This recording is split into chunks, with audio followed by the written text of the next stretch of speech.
మన next segment sweet and snacks లో ఈ రోజు మనం పెసర కచోరీ తయారీ విధానం చూడబోతున్నాం. మరి వీటిని ఎలా తయారు చేసుకుంటారో రాజుగారు చూపిస్తారు.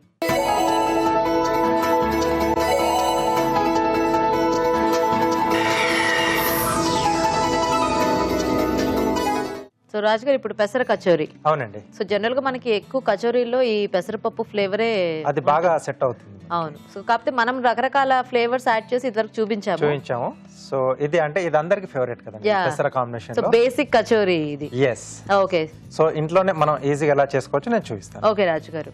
ఓకే అండి, మరి పెసర కచోరీ తయారీకి కావాల్సిన పదార్థాలు ఏంటో ఒకసారి చూద్దాం. పెసర కచోరీ తయారు చేయడానికి కావాల్సిన పదార్థాలు: నానబెట్టిన పెసరపప్పు 1 కప్పు, మైదా 1 కప్పు, తరిగిన పచ్చిమిరపకాయలు 2, ఉప్పు తగినంత, కారం తగినంత, ధనియాల పొడి 1 టీ స్పూన్, జీలకర్ర పొడి 1 టీ స్పూన్, ఇంగువ చిటికెడు, కొత్తిమీర కొద్దిగా, నూనె డీప్ ఫ్రైకి సరిపడా. స్టార్ట్ చేద్దామా రాజుగారు? ఓకేనండి. సో ఇక్కడ ఏంటంటే పెసరపప్పు మనం ముందుగా నానబెట్టేసుకోవాలండి. కనీసం 1 గంట నానితే మనకంటే పెసరపప్పు ఫాస్ట్ గానే నానిపోతుంది. ఓకే. సో ఇది మనం నానబెట్టేసి పెట్టేసుకోవాలి. ఓకే. సో మనము అంటే ఆ పచ్చిపప్పు లాగే వాడదాం కాబట్టి కొంచెం బాగా నానితే మనకి తినేటప్పుడు టేస్ట్ బాగుంటుంది. ఎస్ అండి. సో అలాగే ఇక్కడ నేను పిండి రెడీ చేసి పెట్టాను. సో దీంట్లో మైదా, కొంచెం ఉప్పు, కొద్దిగా కాచిన నూనె వేసాను. ఓకే. సో అది వేసేసి తగిన నీళ్ళు పోసేసుకుని ఇలా కొంచెం ముందుగా కలిపి పెట్టేసుకుంటే మనకు కొంచెం క్రంచీగా బాగా వస్తుంది. సో కంపల్సరీ దీనికి కొద్దిగా పిండి ముందు నానబెట్టి పెట్టుకుంటే బాగుంటుంది. సమోసా కానీ ఈ కచోరీ కానీ బొబ్బట్లు ఇట్లాంటి వాటికి. ఎస్ అండి. ఓకే. సో ఈ కచోరీ మైదాతో కాకుండా అంటే గోధుమ పిండి లాంటి వాటితో చేసుకోవచ్చా రాజుగారు? అంత టేస్ట్ వస్తుంది, బట్ అంత ఆ టేస్ట్ రాదు. యాక్చువల్ కచోరీ ఉన్నట్టు అనిపించదు. ఎస్ అండి. ఓకే. సో ముందు ఒక బౌల్లో ధనియాల పొడి. ఓకే. సో ఇక్కడ ఆయిల్ కూడా హీట్ పెట్టేసేయండి. జీలకర్ర పొడి, సరిపడా ఉప్పు, ఓకే, కొద్దిగా కారం అండి. మనం పప్పును మళ్ళీ వేయించుకోవాలి కదా? వేయించుకోవాలండి. Okay okay. సో కొద్దిగా వాటర్ ఇస్తారా? అదేంటి రాజుగారు, అంటే పేస్ట్ లా చేస్తున్నారా? కొంచెం పేస్ట్ లా చేసి వేస్తే ఏంటంటే మనకు నూనెలో వేగేటప్పుడు మాడకుండా ఉంటుంది, టేస్ట్ చేంజ్ అవ్వకుండా ఉంటుంది. అంటే ఇది లోపల ఉంటుంది కదా, అయినా కూడా మనకి ఆ టేస్ట్ డిఫరెన్స్. మనం అంటే పప్పు వేయించుకునే ముందు కొంచెం మనం ఇవన్నీ పొట్లేసి డ్రైగా ఫ్రై చేసుకున్నా కూడా అవ్వకుండానా? అవునండి. Okay okay. సో లేకపోతే బర్న్ అయిపోయి మనకి వాటి తాలూకు టేస్ట్ మనకి తెలియదు. ఓ అంత పలుచగా చేసుకోవాలి అయితే దీన్ని. అంటే కొంచెం మనకు తర్వాత అది ఆవిరి అయిపోతుంది. సో మనం అంటే ఎండ్ వచ్చే వరకు, సో ఆ స్టేజ్ లో మనకి వాటి ఫ్లేవర్స్ మనకి బాగా అంటే కొంచెం మగ్గిపోతుంది. సో అలాగే ఆ డిష్ కి మనకు దాని తాలూకు టేస్ట్ కూడా వచ్చేస్తుంది. సో ఇక్కడ కొంచెం వేయించేసుకుందాం. ఓకే.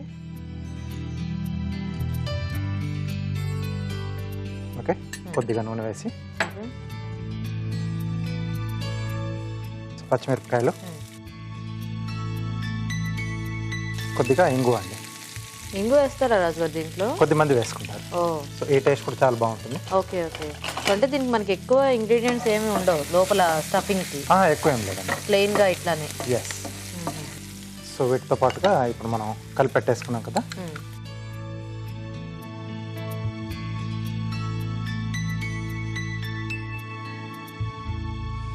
మనకి ఇక్కడ చాలా మంది అంటే ఈ కచోరీలు సమోసాలు పెద్ద ప్రాసెస్ అనుకుంటూ ఉంటారు, కానీ నార్త్ సైడ్ లో ఎవ్రీ ఆల్టర్నేట్ డే మోస్ట్లీ చాలా మంది చేస్తూ ఉంటారు బ్రేక్ఫాస్ట్ లాగా.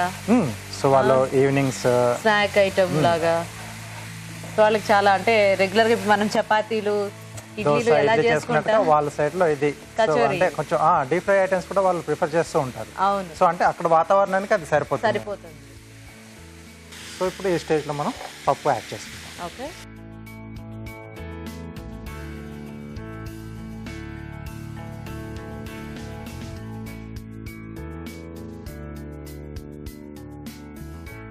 సో ఇక్కడ నేను పప్పుగా వేస్తున్నాను. కొద్దిమంది ఏంటంటే కొంచెం హాఫ్ ఆఫ్ ది క్వాంటిటీ పప్పును కొంచెం బరకగా మిక్సీ పట్టేసి కచ్చాపచ్చగా చేసి అలా కూడా యాడ్ చేసుకుంటారు. సో అలా అయినా అంటే వాళ్ళకి ఎలా ఇష్టం ఉంటే కొంచెం అలా, అది కొంచెం పొడి పొడిగా వచ్చినట్టుగా వస్తుంది. సో ఇది కొంచెం వేగి మనకు కొంచెం దగ్గరికి రావాలి. ఓకేనా రాజు గారు? ఓకేనండి. సో ఇది కొంచెం పొడి పొడిగా అయిపోయింది కదా. సో ఇక్కడ కొద్దిగా కొత్తిమీర యాడ్ చేస్తున్నాం. ఓకే. సో బేసిక్ గా కచోరీల్లో స్టఫింగ్ అంతా కూడా మనం ఇట్లా ఏదైనా పప్పులతోనే చేసుకుంటామా రాజుగారు, లేకపోతే ఏదైనా ఇప్పుడు ఆలుతో కానీ అట్లా చేసుకోవచ్చా? సో ఇలా పప్పులతో చేసుకుంటేనే అది బాగుంటుంది, టేస్ట్ అనేది బాగుంటుంది. ఓకే ఓకే, అంటే కొంచెం నిలువ కూడా ఉంటుందేమో మనకి. కొంచెం ఉంటుంది. ఓకే. సో అంటే మరి టోటల్ గా దీంట్లో మనం వాటర్ అనేది లేకుండా ఎవాపరేట్ అయ్యేంత వరకు కొంచెం వేయించుకుంటాం, డ్రైగా కాబట్టి కొంచెం నిలువ ఉంటుంది. సో ఏ పప్పులతో అయినా చేసుకున్నా ఈ ప్రాసెస్ లో చేసుకుంటే మనకి బాగుంటుంది అయితే. ఓకే. సో ఇది ఆఫ్ చేసేసి కాస్త చల్లారనిచ్చేద్దామండి. సో ఈ లోపు కచోరీ చుట్టేసుకుందాం. ఓకే.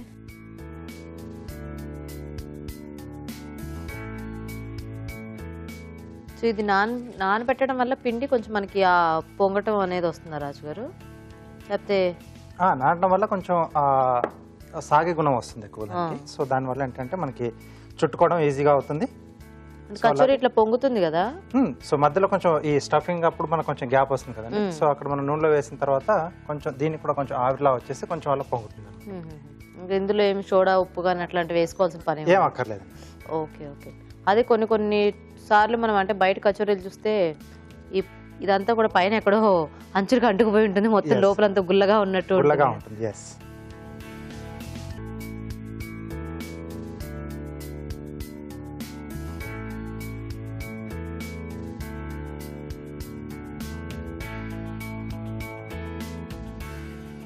ఓకే. సో అంచులు ఇలా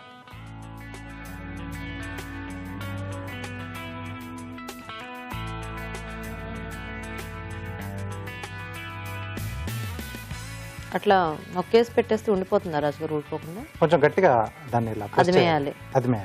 సో లేకపోతే అది వెళ్ళిపోయే ఛాన్స్ ఉంటుంది. ఓకే. సో కొంచెం ఇలా ప్రెస్ చేసి వదిలేసి మనం డీప్ ఫ్రై చేసేసుకోవచ్చు.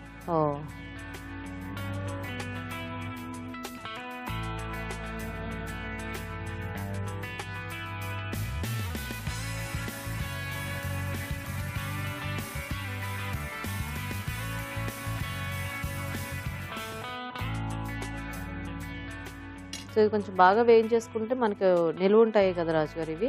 ఉంటుంది, 1-2 రోజులు ఉంటాయి. సో టేస్ట్ కూడా బాగానే ఉంటుంది. సో మనం తీసుకునే లోపల స్టఫింగ్ ని బట్టి మనము అది డిసైడ్ చేసుకోవచ్చేమో కదా. కొన్ని అప్పటికప్పుడు చేసుకొని తినేసేలాగా కొంచెం బాగా ఇట్లా డ్రైగా రోస్ట్ చేసేసుకుంటే కొంచెం ఒక 1-2 days నిలువ ఉంటాయి. సో ఇలా ఈ జాయింట్ అనేది బాగా మనం గట్టిగా ప్రెస్ చేసేసుకోవాలి. మళ్ళీ కొంచెం ఇలా ఉండలా చేసేసుకొని కొంచెం అలా ప్రెస్ చేస్తే సరిపోతుంది. ఓకే. సో ఇలా మనకి ఎన్ని కావాల్సి అని మనం రెడీ చేసేసుకోవచ్చు. ఓకే.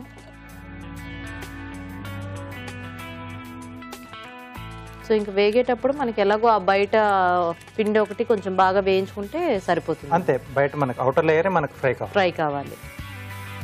సో ఫ్రై చేసుకునేప్పుడు కూడా ఆయిల్ అనేది మనకు సమోసా లాగానే కొంచెం స్లో ఫైర్ లో చేసుకోవాలి. ఓకే.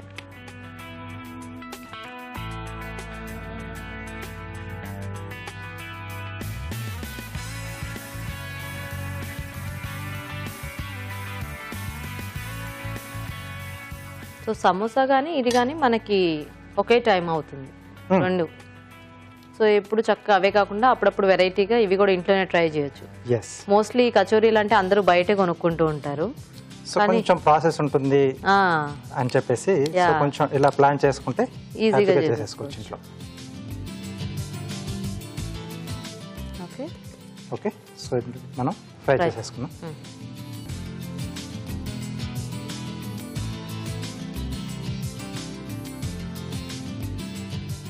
సో జనరల్ గా బయట అయితే మనకి చాలా పెద్ద పెద్ద కచోరీలు అమ్ముతూ ఉంటారు, మనం ఇంట్లో చేసుకుంటే చక్కగా చిన్న సైజ్ లో కూడా చేసేసుకోవచ్చు.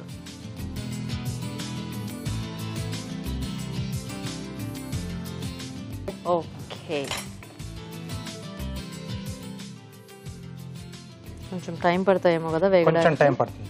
ఓకే. సో ఈలోగా కార్వింగ్ చేసేసుకోవచ్చా? ఓకే. సో జస్ట్ ఈరోజు అంటే ప్లేట్ అలా బార్డర్స్ నేను డెకరేట్ చేస్తున్నాను. కీరాతోనా? కీరా, క్యారెట్. ఓకే. అంటే కొంచెం ట్రై కలర్ వచ్చేట్టు. Try colour. ఓ.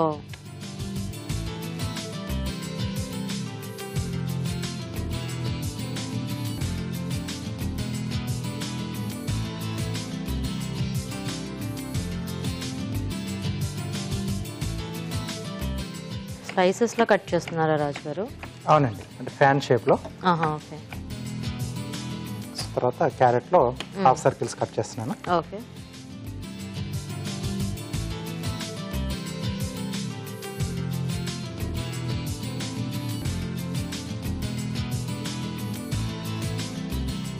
ఓకే, ప్లేట్ ఇస్తారా?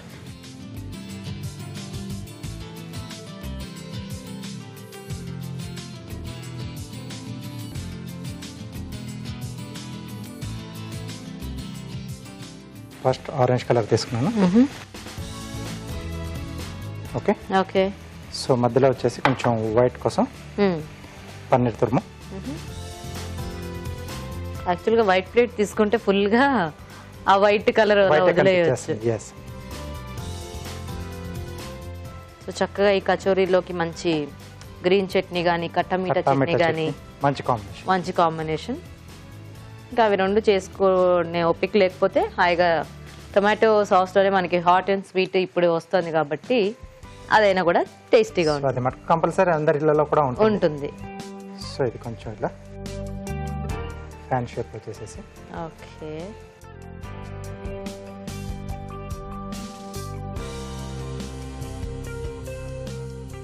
ఓకే.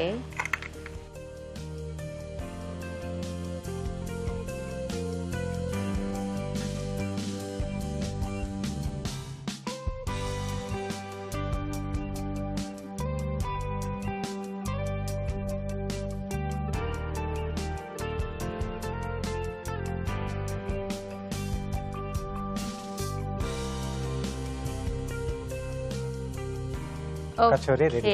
సో బాగుంది రాజు గారు డెకరేషన్ అంతా కూడా. Thank you.